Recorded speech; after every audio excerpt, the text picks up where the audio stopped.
Bahkan pernah anak saya kecelakaan, dia ditabrak motor di depan gerbang, dan saat itu saya harus hadiri 3 tempat untuk sharing.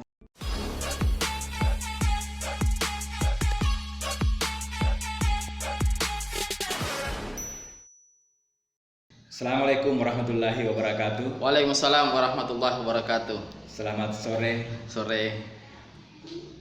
Alhamdulillah, kali ini kita launching perdana podcast Posipah, podcast sharing Igi Parepare bersama dengan Bapak Awaludin Sadat, CEO dan founder Kafal Learning Center, mentor guru menulis, Coach Sagu-Sagu, Siap. dan Ketua Igi Parepare saat ini. Alhamdulillah.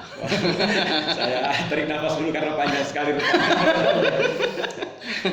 Ya, baik, Bapak Awaludin Sadat yang akrab disapa Guru Awal. Iya, betul. Nama itu sangat menarik. Ya. Bisa diceritakan dulu apa makna dari Guru Awal itu sebenarnya? Baik. Nama Guru Awal ini muncul ketika saya mencari nama branding. Waktu pertama saya masih menggunakan istilah trainer pengembangan diri. Jadi di Facebook itu biasanya saya gunakan trainer pengembangan diri. Hanya saja berjalan waktu, akhirnya mungkin nama itu belum cocok ya, belum pas. Maka yang saya lakukan kembali mencari nama yang tepat untuk membangun branding saya. Karena saya adalah seorang guru, maka saya gunakan di kata depan itu adalah guru. Kemudian awal saya gunakan sebagai nama panggilan, jadi Guru Awal. Harapannya bahwa dengan menyandang branding Guru Awal, itu bisa berbagi inspirasi, berbagi pengalaman dengan guru-guru di seluruh Indonesia. Maka saat ini saya sudah istiqomah menggunakan branding ini, Guru Awal. Wah, keren sekali Pak Awal dari branding itu. Juga sebenarnya menandakan bahwa Awal itu suatu hal yang diawali dengan hal yang baik atau kepeloporan. Sampai saat ini Bapak Awal menyandang predikat selaku Ketua Igi Kota Parepare. Terkait dengan sharing saat ini, itu temanya sharing and growing together. Siap. Apa makna sebenarnya dari topik atau slogan dari Igi saat ini, sharing and growing together? Jadi konsep mendasarnya bahwa kita sebagai guru, kita selalu berupaya untuk berbagi. Karena saya yakin guru itu memiliki pengalaman yang sangat luar biasa.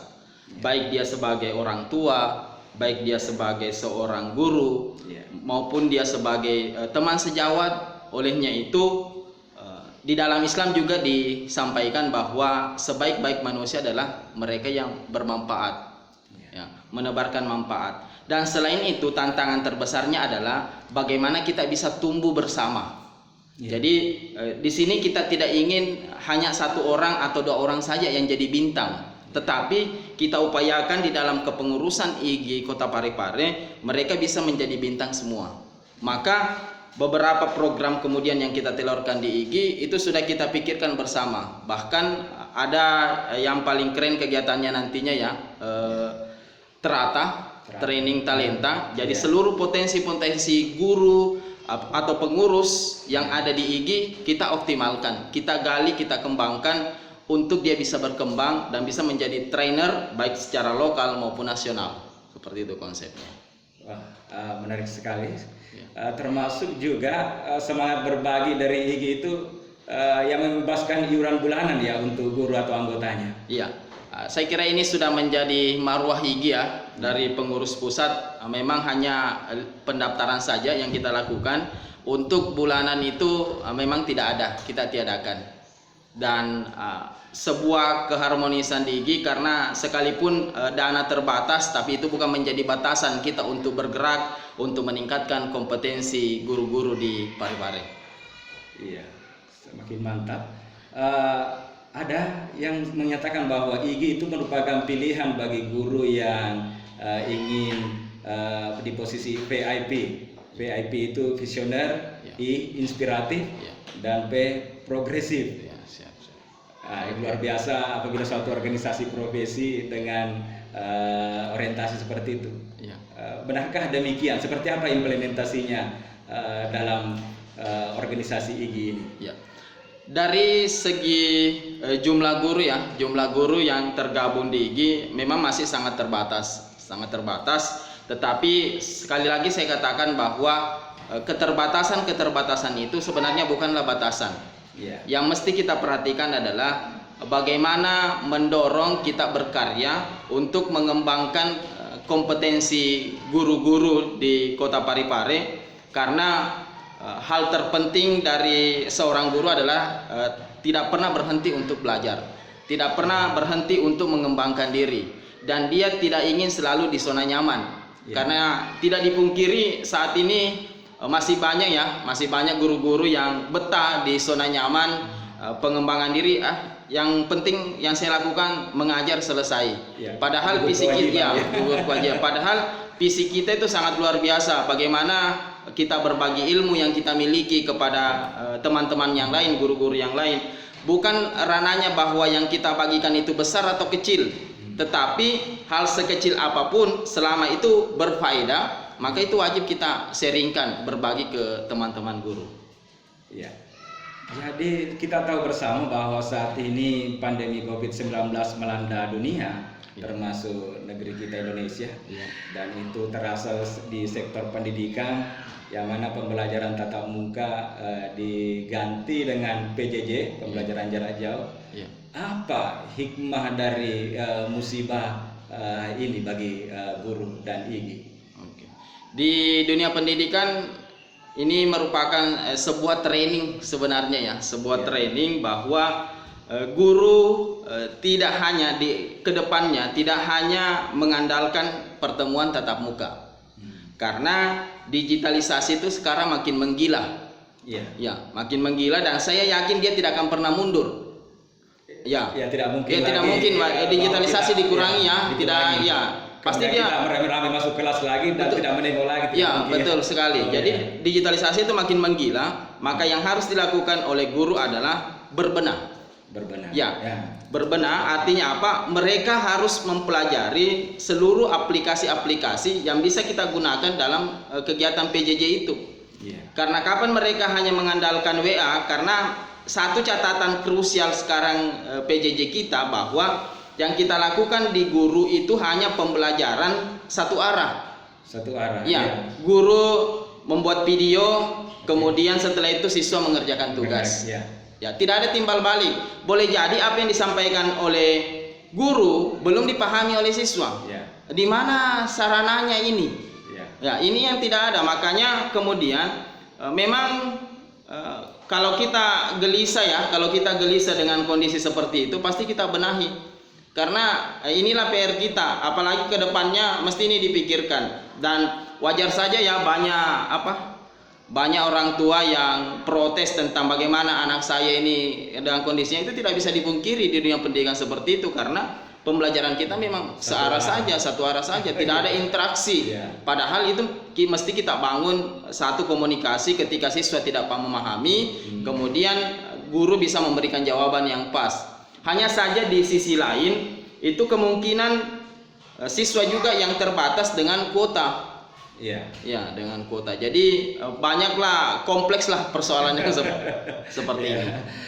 Sehingga memang apabila tidak terjadi evaluasi atau timbal balik dua arah antara peserta didik dan guru, sulit untuk mengukur ketercapaian proses dan hasil belajar itu, karena tidak tersedianya ruang untuk sebagaimana saat model tatap muka. Artinya ini kalau seperti itu bisa stagnan atau bahkan mundur capaian pendidikan kita. Nah, tentu di sini banyak yang berperan, Bapak Awal mungkin ada peran pemerintah, peran guru, peran orang tua juga. Seperti apa peran-peran mereka dalam kerangka supaya ini menjadi media sharing berbagi? Baik, jadi memang kegiatan pembelajaran kita di sekolah memang tidak bisa kita lepaskan dari beberapa elemen itu tadi. Yang pertama pihak sekolah, yang kedua orang tua, yang ketiga guru, yang keempat itu adalah siswa. Jadi olehnya itu yang mesti dilakukan adalah orang tua itu membangun komunikasi dengan guru atau pihak sekolah. Karena tanpa kerjasama mereka, saya yakin kegiatan pembelajaran itu tidak akan maksimal. Karena kita juga meyakini kalau orang tua yang ingin mendampingi full anaknya itu kemungkinan tidak bisa, karena mereka juga bekerja. Tetapi ada kewajiban lah untuk orang tua memerhatikan tugas-tugas yang diberikan oleh guru kepada anaknya. Apakah tugasnya selesai? Kalau belum, yang mana yang tidak dipahami? Itu mesti didiskusikan. Mungkin butuh bantuan. Ya, butuh bantuan. Ya, betul. Kemudian berikutnya pihak sekolah, saya berharap ke depannya mereka bisa memfasilitasi guru itu ada Zoom, karena kan konsepnya ke depannya ini kan pertemuan terbatas kegiatan pembelajaran. Kemudian yang kedua ada kegiatan tatap mukanya. Jadi olehnya itu saya sudah di pikiran saya itu sudah ada gambaran bahwa kemungkinan kegiatan pembelajaran kita itu dikombinasikan. Jadi sambil kita live di video lewat Zoom, kita juga jelaskan kepada siswa yang hadir di ruangan itu. Nah, itu yang tantangannya. Apakah sudah sekolah siap semua? Sarana itu. Dan sebagian besar saya melihat terkait dengan penugasan respon orang tua ke siswa secara umum, ketika mereka masih ada di usia SD, saya lihat perhatian orang tua itu tinggi kan? Sekolah dasar. Akan tetapi ketika dia masuk di ranah SMP atau dia di SMK di sekolah saya, dia orang tua sudah lepas. Apa yang mau dia lakukan terserah. Padahal kan ini masih mesti tetap harus dikawal. Dan yang lebih parah kalau misalnya kegiatan praktik harus dipraktikkan, misalnya di SMK Negeri 1 Parepare itu ada jurusan multimedia, otomatis harus desain dan sebagainya, tidak ada fasilitasnya, otomatis teori saja yang diterima. Dan itu bebannya sangat luar biasa. Bahkan orientasinya kemudian mereka akan memasuki dunia kerja akan tidak ada skill yang dimiliki, karena tidak adanya pertemuan secara tatap muka yang dilakukan di sekolah. Jadi memang banyak peran unsur yang harus terlibat, tidak hanya siswa dan guru saja, tetapi ada peran orang tua, manajemen sekolah menyiapkan fasilitas, apalagi dalam pembelajaran tatap muka yang rencananya dilaksanakan tahun ini, tentu itu tidak akan langsung sekaligus siswanya 100% ada di kelas-kelas, mungkin hanya sebagian. Ataupun hanya 2 jam yang biasanya sampai dengan 5 jam, 5 di jam, sekolah, 8 jam. Itu. Nah, Pak Awal ini kan juga coach sagu-sagu atau mentor guru menulis. Nah, di tahun 2018 bulan Mei itu hasil bimbingan dari Pak Awal ini ada 15 guru di Parepare ini yang menerbitkan buku. Berhasil menulis dan menerbitkan buku.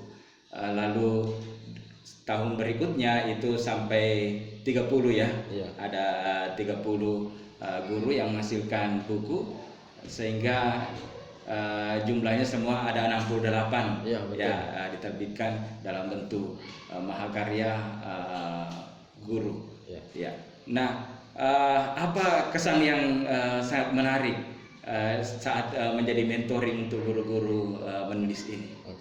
Baik, pertanyaan yang sangat menarik ini memang debut pertama saya memang membimbing itu dimulai di Parepare. Dimulai di Parepare. Saat itu kita berhasil meluncing 15 buku untuk jilid 1. Jilid 1. Asumsinya seperti ini, bahwa guru-guru di Kota Parepare itu memiliki potensi yang luar biasa. Luar biasa. Hanya saja mereka kadang belum menemukan siapa yang akan mengarahkan. Jadi mereka yang hadir di kegiatan waktu itu betul-betul guru, kemudian ilmu menulisnya belum dioptimalkan, tapi saya yakin potensinya ada. Potensi. Maka inilah tugas saya, menggali potensi itu, mendorong mereka, memberikan semangat untuk menuntaskan supaya dalam 30 hari bisa menyelesaikan naskah. Dan alhamdulillah mereka juga sangat antusias dan karyanya bisa diterbitkan. Dan itu hal yang terpenting bahwa kendala terbesar di menulis itu bukan persoalan kita miskin literasi, kita miskin atau tidak membaca buku dan sebagainya, tetapi memang kendala terbesarnya itu adalah persoalan mindset, pola pikir. Bahwa kadang kita berpikir sebelum menulis sudah menghakimi diri kita bahwa saya tidak bisa menulis, padahal belum melakukan apa-apa. Mestinya kan harus action dulu, melakukan tindakan dulu, kemudian setelah itu baru bisa memvonis diri. Tapi kenyataannya apapun dilakukan selalu memvonis diri lebih awal. Kalau saya tidak bisa. Bahwa saya tidak bisa. Waktu saya sibuk. Iya, betul. Dan itulah yang memenjarakan kita dan tidak akan pernah keluar dari penjara. Penjaranya bukan terali besi ya, tetapi penjaranya adalah pikiran kita. Pak Awal, untuk menjadi mentor guru menulis, yang rupanya juga menjadi motivator, dibuktikan dengan ada 68 guru di Parepare berhasil menerbitkan bukunya. Itu baru di Parepare loh, belum di Pulau Kalimantan, di Jawa, dan skala nasional. Untuk sampai di tahap menjadi mentor guru menulis, apa saja yang Pak Awal lakukan selama ini? Baik, jadi seingat saya ya, di 2017 per September, jadi 2 minggu sebelum kegiatan jilid 1 di Parepare, itu satu doa saya ya, saya berdoa bahwa ya Allah, berikan saya satu skill saja, tetapi bermanfaat kepada orang banyak. Itu yang selalu saya doakan, sikirkan dan seterusnya ya. Seperti itu, berikan satu saja skill kepada saya, tetapi ini sangat bermanfaat kepada orang lain. Ya. Setelah itu, alhamdulillah, almarhum Syukur Salman itu kemudian mengkontak saya bahwa kita akan adakan kegiatan menulis buku di Parepare. Jadi itu adalah saya tampil perdana saat itu. Dan alhamdulillah sampai saat ini tetap eksis, tetap menjalani, membimbing guru-guru di seluruh Indonesia, sekalipun itu ada yang luring, ada yang daring ya, ada yang daring. Kemudian itulah yang kita terus membimbing mereka. Karena kemarin itu di 2019 ya, 2020 per Maret itu ada undangan mau berangkat ke Palu. Ya, ke Palu. Mereka sudah siap di sana semua. Tapi tiba-tiba harus lockdown dan tidak bisa kemana-mana, dan sampai saat ini belum bisa. Intinya seperti ini ya, bahwa visi kita memang seperti itu ya, menebar manfaat. Itu dulu fokusnya. Karena pengalaman saya dulu itu orientasinya materi. Orientasinya pokoknya begitu melakukan sesuatu pasti materi lagi yang dipikirkan. Tetapi ternyata setelah saya pelajari itu hanya efek. Hanya efek saja. Yang fokusnya itu adalah menebarkan manfaat, berbagi ilmu kepada orang lain. Karena ketika kita berbagi, insya Allah Allah akan menambahkan lagi pengetahuan kepada kita dari apa yang kita peroleh. Itu yang terpenting seperti itu. Jadi apapun yang kita lakukan, orientasinya adalah menebarkan manfaat. Yang lain itu hanya efek, hanya pengiring. Hanya pengiring, hanya pelengkap. Jangan dijadikan tujuan utama. Itu yang dilakukan. Masya Allah, sungguh mulia saya kira Pak Awal. Nah, kita ini guru, utamanya juga guru di Parepare, bahkan guru dimanapun berada. Selaku barangkali banyak yang masih pemula, apa yang bisa kami lakukan ini selaku pemula untuk bisa menjadi seperti hal yang menginspirasi dilakukan oleh Pak Awal ini? Baik, ada beberapa langkah yang dilakukan. Yang pertama, segera buat tabel ya. Saya bahasakan itu 2 lajur. Yang pertama, pahami dulu kekuatan kita. Kekuatan kita. Lajur pertama itu kekuatan, potensi yang kita miliki. Kemudian yang kedua kekurangan kita. Jangan hanya kelebihan, juga kekurangan. Lihat di situ, lihat dulu. Setelah itu kita identifikasi satu persatu. Oh, kekuatan saya di sini, kekuatan saya di sini, dan seterusnya. Oh, kelemahan saya di sini, kelemahan saya di sini. Itu langkah pertama. Setelah kita tahu di situ, yang harus kita lakukan adalah langkah kedua, abaikan kelemahan itu. Abaikan kelemahan itu. Jadi misalnya kalau Anda tidak bisa bahasa Inggris, tidak perlu dipelajari. Tidak perlu dipaksakan. Tidak perlu dipaksakan. Tidak perlu mati-matian di sana. Itu kan kelemahannya. Sampai kita tersentak di situ, nanti itu selesai. Betul. itu adalah kelemahan. Maka yang harus kita lakukan adalah mengabaikan kelemahan itu dan biarkan orang lain yang mengisi kelemahan kita. Oh iya, Ya. orang lain bisa Ya. mengisinya. Betul. Ya. Saya berikan contoh, saya dulu merintis Kapal Learning Center, bimbingan belajar. Oke. Saya buka kursus bahasa Inggris. Iya. Tapi saya tidak tahu terlalu banyak tentang bahasa Inggris ya. Itu kelemahan saya. Maka yang saya lakukan adalah mencari tentor untuk menjadi guru bahasa Inggris. Guru bahasa Inggris di. Ya, jadi mereka akan nanti mengisi kelemahan kita dengan kelebihannya. Betul. Ya. Sehingga tertutupi lah. Iya, tertutupilah itu. kelemahan kita, makin sempurna. Luar biasa. Ya. Langkah berikutnya adalah kemudian kita ketika ada potensi kita di situ ada 3 bagian ya, ada 3 bagian, 3 item, mana yang paling urgen dan sering orang memberikan aplaus untuk kita. Woi, kamu luar biasa ya. Setelah minta, oh ini yang kehebatan saya di poin 1. Setelah itu carilah mentor. Ya. Cari mentor. Cari mentor sebidang dengan kita, dunianya sama dengan kita. Untuk mengembangkan. Untuk mengembangkan yang itu. kita menjadi nilai plus. Ya betul. Ya. Untuk mengembangkan itu, boleh jadi nanti bisa kita tampil barengan dengan mentor kita untuk berbagi ilmu ke orang lain. Dan itu nanti bisa membangun branding kita. Seperti itu. Ya, pertanyaan terakhir Pak Ya, Awal dan betul. juga penutup untuk rekan-rekan yang kita berbagi saat ini. Iya. Apa yang paling menghambat Pak Awal dalam hal ini dan bagaimana cara mengatasinya? Oke. Saya kira yang saya alami selama ini, alhamdulillah selalu diberi kelapangan.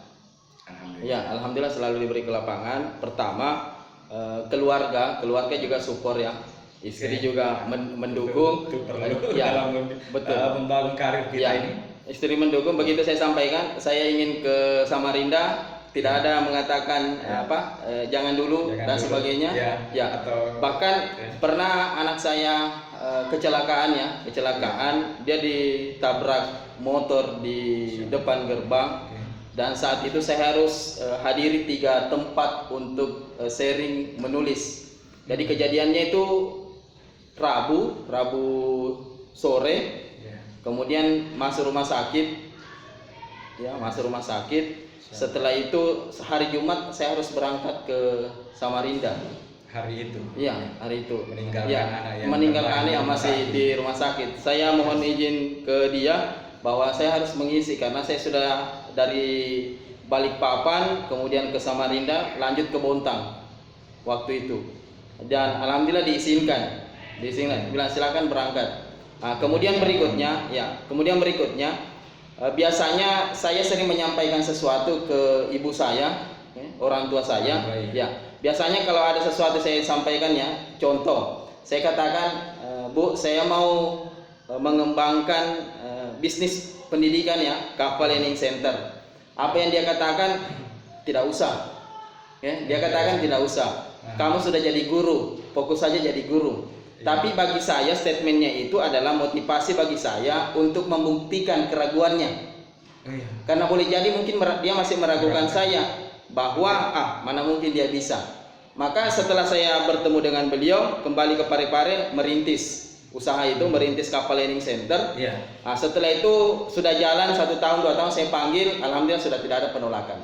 Ya, disampaikan bahwa ini sudah terbangun, ini hasilnya. Alhamdulillah sudah mendukung. Sudah mendukung dan ridho. Dan itu sering kita berpikir ya, ketika orang tua sudah menghalangi kita sudah berpikir sudah final.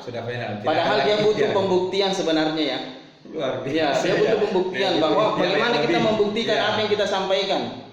Apakah dia mampu dan seterusnya. Kita yakini sudah benar, kita terus melangkah. Jangan sebaliknya kita langsung ciut. Sudahlah seperti itu. Maka kita harus membuktikan hal yang seperti itu. Dan senantiasa untuk berbagi, itu intinya. Berbagi kepada teman-teman, kepada guru atau yang butuh dengan ilmu yang kita miliki. Baik, menarik sekali kesempatan berbagi dalam topik sharing and growing together. Posipa podcast sharing IG Parepare yang merupakan launching perdana pada hari ini. Terima kasih Pak Awal atas kesediaannya berbagi. Terima kasih juga kepada tim dan pemirsa yang ada di rumah. Semoga apa yang kami tayangkan ini bermanfaat untuk pemirsa di rumah. Sekian, Assalamualaikum warahmatullahi wabarakatuh. Waalaikumsalam warahmatullahi wabarakatuh.